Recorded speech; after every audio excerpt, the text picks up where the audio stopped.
The following is a presentation of Muddy River Sports.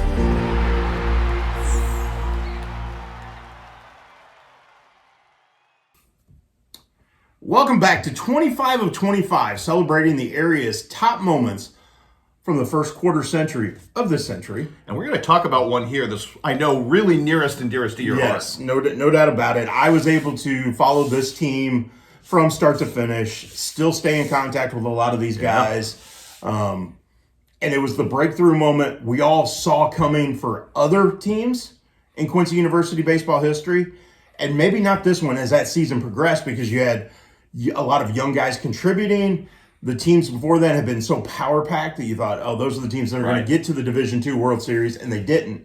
And then in 2017, Quincy University made its run through the Midwest region, won the title. I did not think that was going to happen, having to beat Northwoods twice to make that happen. So, and that to me, from the outside in, because you are a guy who covers Quincy University baseball, not just game to game, but literally at bat to at bat. Oh, yeah. And in the television industry, I got out to see that team maybe 8-9 times in person. And I was at almost every home game. You were, but you were also following along in the box scores every time they played. Yes. Which, because that was part of what your job was. It's part of my job, part of my passion, but part of my job. And as a member of the National Collegiate Baseball Writers Association, I got to stay part of that. Right. And that's something I'm very proud to be a member of, that organization. So we're at number 22 on our list. Quincy University reaching the Division II College World Series for the first time ever in program history. Have you ever retrospectively talked to Josh Raby about all his sports memories and where that ranks? No, not really, because, obviously he has a plethora. Right. From his high school days, from his college days. Yes. Obviously, he made it to the big leagues. Yes, he did. You got to figure that call to the Twins to say you're coming to the big show. That's got to be probably number one on his list. Or that first game or that first home run. There's so many moments in that capsule. But this has got to be, from his coaching days, it's got to be the best. What a cool reinvention of yourself, just as a second act for him. Yeah. And if you look at what he did as the head coach of the Quincy University baseball program, he built his program in his way. Yeah. And if you look at the players they had, the guys they recruited, they looked like him physically. They did. That 6'3", 6'2", 6'3" frame, big strong country boys. He didn't go get guys. Now, granted, he had some fortunate happenings when you get a kid out of Miami like Bryn Martinez to come in and play shortstop. Now, Bryn Martinez was a small, stout guy physically, but a phenomenal shortstop, great hitter. So you start looking at the pieces, though, but then the bulldoggedness.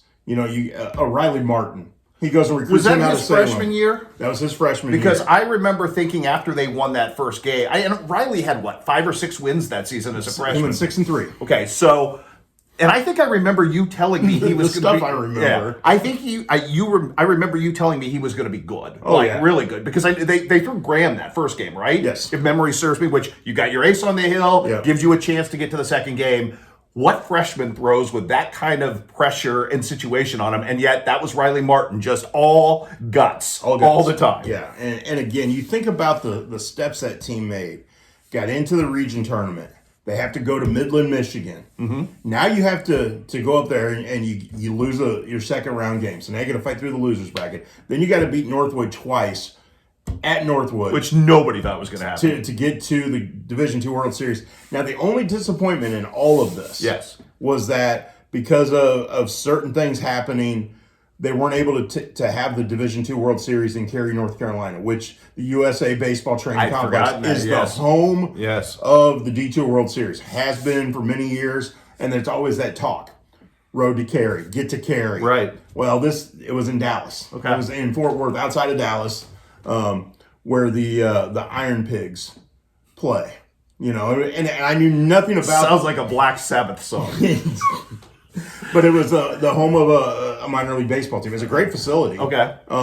But they got there. And that road trip was so much fun. I can imagine. And just again, so many memories from that group of just the way they played. And Dominic Miles in center field. I was going to say that because probably the reason that I spent as much time as I did, my all-time favorite leadoff hitter, one of my all-time favorite Quincy Notre Dame Raiders, and you touched on it, one of the best defensive players we've ever seen around here. He was the anchor in center field. Yeah. It was pretty impressive. And then you look at, we talked about Riley Martin. Alex Pribble contributed as a freshman out of the bullpen. Yeah. So you start going through, Mark Niebrugge is a senior on the mound. Graham Spraker, who may not have gotten drafted by the Texas Rangers, the Toronto Blue Jays, if he hadn't been at the World Series. Because he went down there and he was lights out, right? Popping 95 on the gun, and people are going, "Who is this guy?"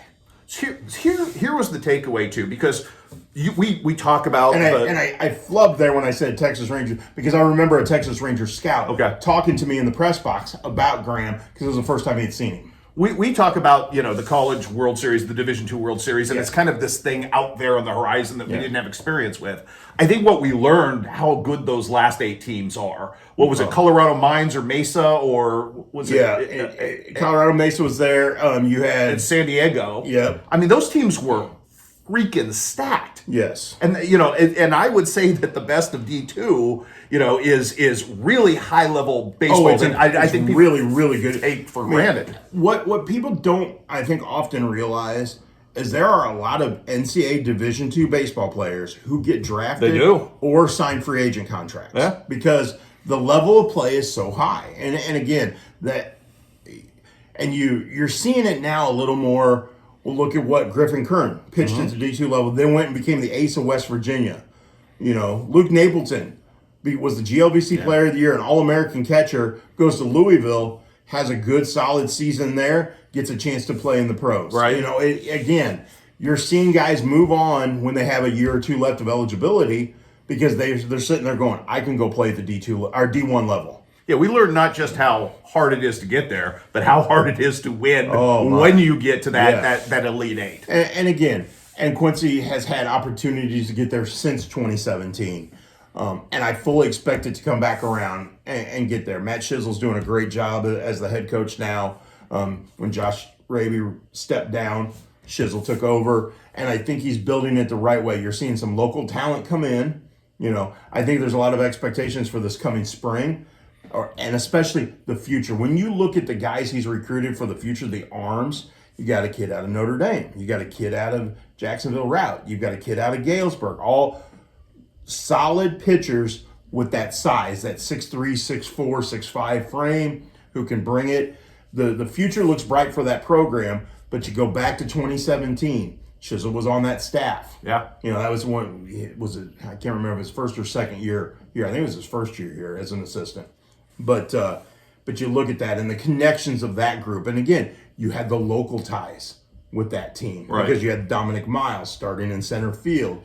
And you had kids that people knew. Riley Martin was from Salem, Illinois. Yes, it's not in our immediate area, but again, an Illinois kid. And we've had that over the years. You had a David Jacob from Springfield Sacred Heart Griffin, who was a heck of a player. Cody Birdsong was from Missouri. They're not going out and recruiting kids all the time from Florida, California, Texas, and all that. They're getting guys that people know, people have seen, and that's what makes that program special. Well, and I can speak to this because having spent a lot of time around Jacksonville Route last year and watching Mr. Turner pitch, they were at every game. I mean, so Quincy University's attention to that, that focus is really strong at this point. No, and again, you go back to 2017. That was the breakthrough. Yeah. And they've had a couple opportunities. They've gotten to the Super Regional a couple times. They've been a game away from the World Series a couple times since then and haven't been able to get over that hump. It's going to happen again. I look forward to it. Yeah, me too. And again, that was a great time for me. I can imagine. I absolutely loved covering that team. I love covering all Quincy University baseball. But that team will always forever be special to me, just for the run they had and the people that were on it. It was a great time. Pretty historic moment, and one that obviously earns its place in our top 25. Without a doubt. Number 22 on our countdown, 25 of 25, celebrating the greatest sports moments of a quarter century. And we've got more to come. We're going lots all the way, of good stuff. We got all the way to number 1. Do we give any hints? No. I think we keep Good, this I vague. agree. I don't want to give anything away. No, I agree. So you're going to have to stick around to see what's up next at number 21. We'll make sure we got you covered on that. Muddy River Sports. Our home, our sports.